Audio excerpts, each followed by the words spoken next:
Wilson Rouse from Black Film and TV. You know, when I first saw the name as director, I thought that was a typo at first.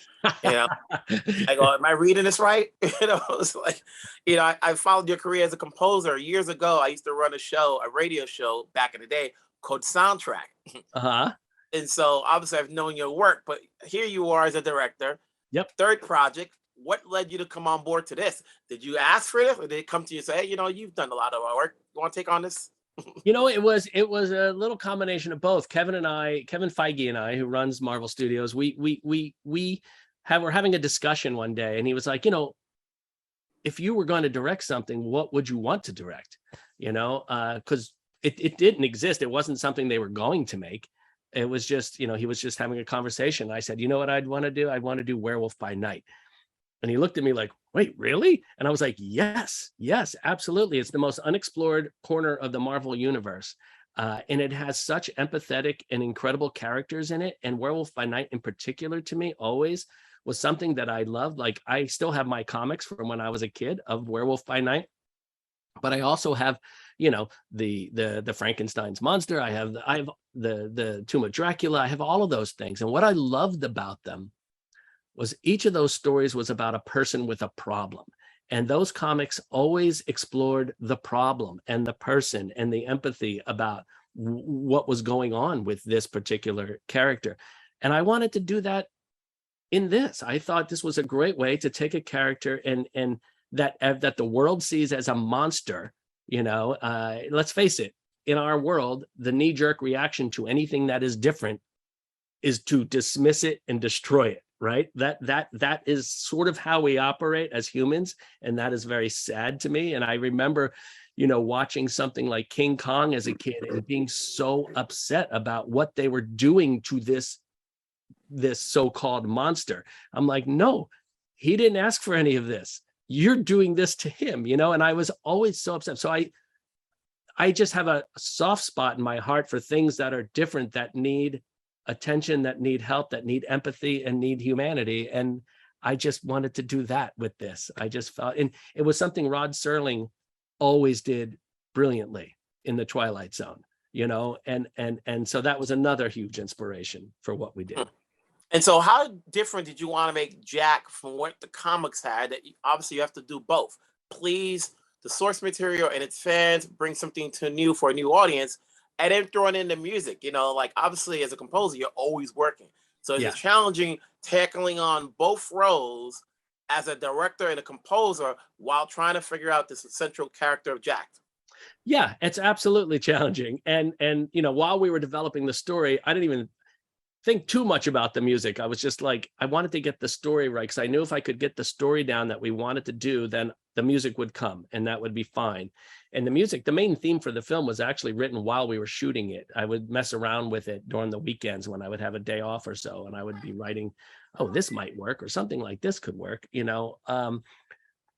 But in terms of just the development of the story and the changes that needed to be made, you know, this was a comic that was written in the 70s. So I feel like a lot of what the comic was about then was not wholly going to hold up for what I wanted it to be about now, you know? And so what I did was just sort of feel like, just came down to, how do I want to feel about this character, and how do I want the audience to relate to him, you know? And to me, the best way to do that was to find an amazing actor, who Gael García Bernal was just always my first choice. He and I had worked together on Coco, which was such a great experience. And his filmography is incredible. And if you look at anything he does, he's so vulnerable, relatable, and beautiful. Like I just, there was something there that I felt like that's, to me, is really what is at the heart of a werewolf, you know, is somebody struggling, somebody who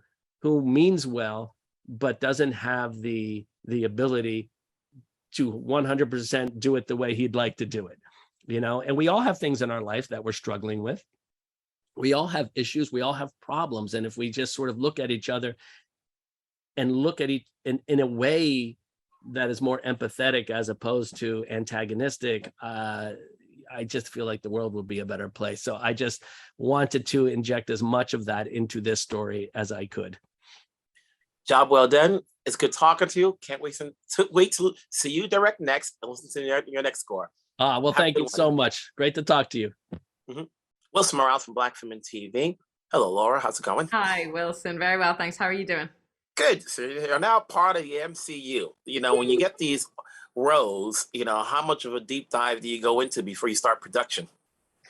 I mean, it's a case of doing all the research I can within Elsa. With Elsa, that was, you know, obviously reading the comics that I could. I got my hands eventually on Next Wave and her one-shot novel that had come out quite recently, and I did all of that reading. But that was before I'd even read the script, and then I kind of just had that in the background while I explored what was on the page in front of me, and, you know, conversations that I had with Michael and what we were trying to do with this particular incarnation of Elsa. And what I loved about what we were aiming to do was the kind of the humanity of her and the journey that she's going on to kind of become the version of her that we know from the comics, but that she's not fully there yet. She has some exploration to do.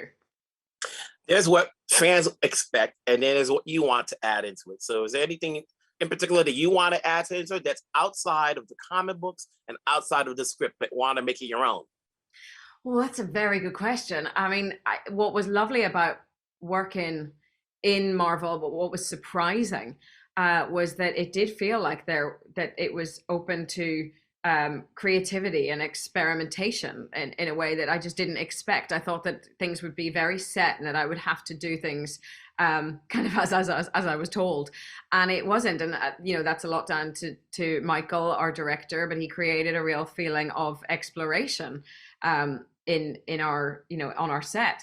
And so I'm just still kind of finding out who she is myself, and I need to have a think about that. Like, what elements do I want to bring into her if there is a future with her? And, you know, I'm kind of just I begin with the script, so I'm just really kind of open to seeing what they have, and then take from that and try and flesh that out, and, you know, make her as complex as possible. I think is always, you know, it's always attractive to play a complex character, somebody who's not just kind of straightforward badass.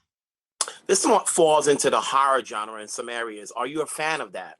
Yes, I'm a huge fan of that. I grew up on those Universal monster movies and the Hammer horror movies. My sister was really into them whenever I was a kid, and so obviously when you've got a big sister who's taking control of the television, you're watching whatever she's watching. So yeah, I was a big fan of them, and still am a really big horror fan.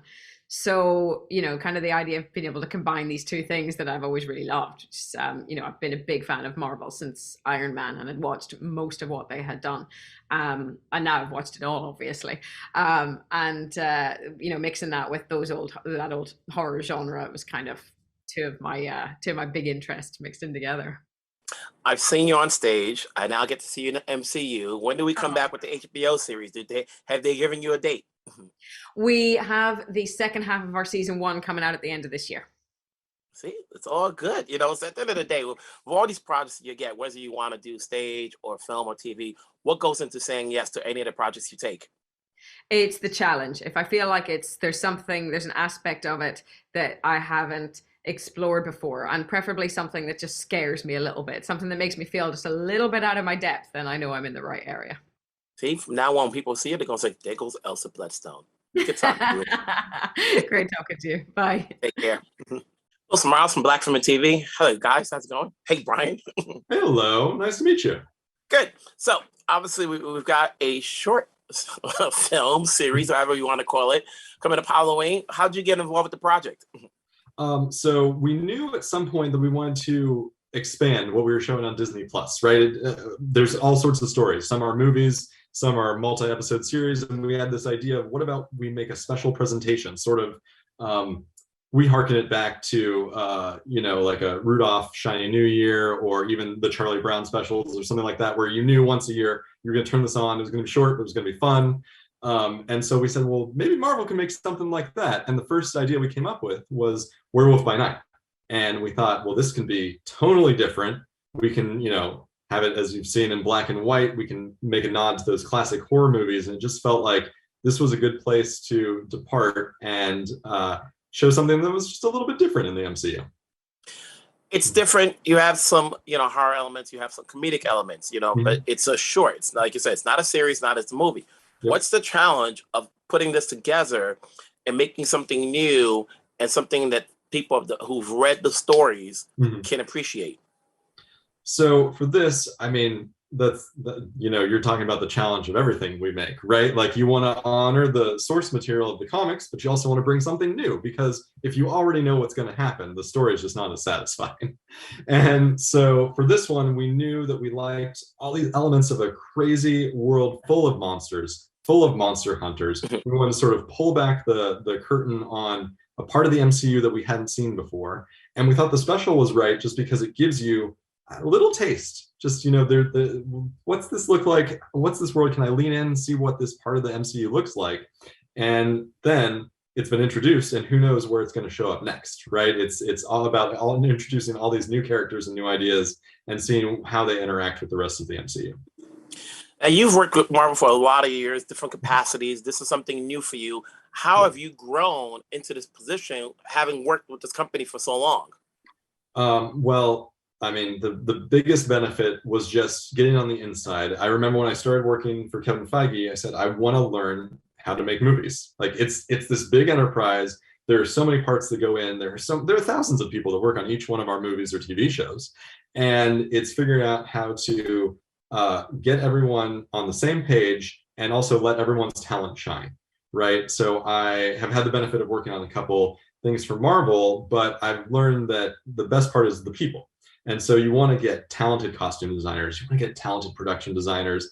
And then the best example I can give on this project is Michael Giacchino, who's our director, but also our composer. And his whole concept of using music to tell the story, he's extremely talented, but then applying that into how we shot it was great. And it really made the project feel special. You mentioned, the Charlie Browns, that sort of genre. Is there something that we can see more werewolves year after year? We're not quite sure yet exactly the next time we'll see Jack. I think Jack isn't sure either, if you look at him at the end of this special. But I do know that we do have another special coming out later this year with the Guardians of the Galaxy. So I think you'll get a taste of what these can be. Going forward, I don't think we're ready yet to announce any plans or anything like that, but I think that the opportunity is there to have these new departures and to see new stories in a new way pop up in the MCU. Congratulations on the gig. You're going to continue to work. We'll talk down the road. Have a good one. Nice to meet you. Thank you.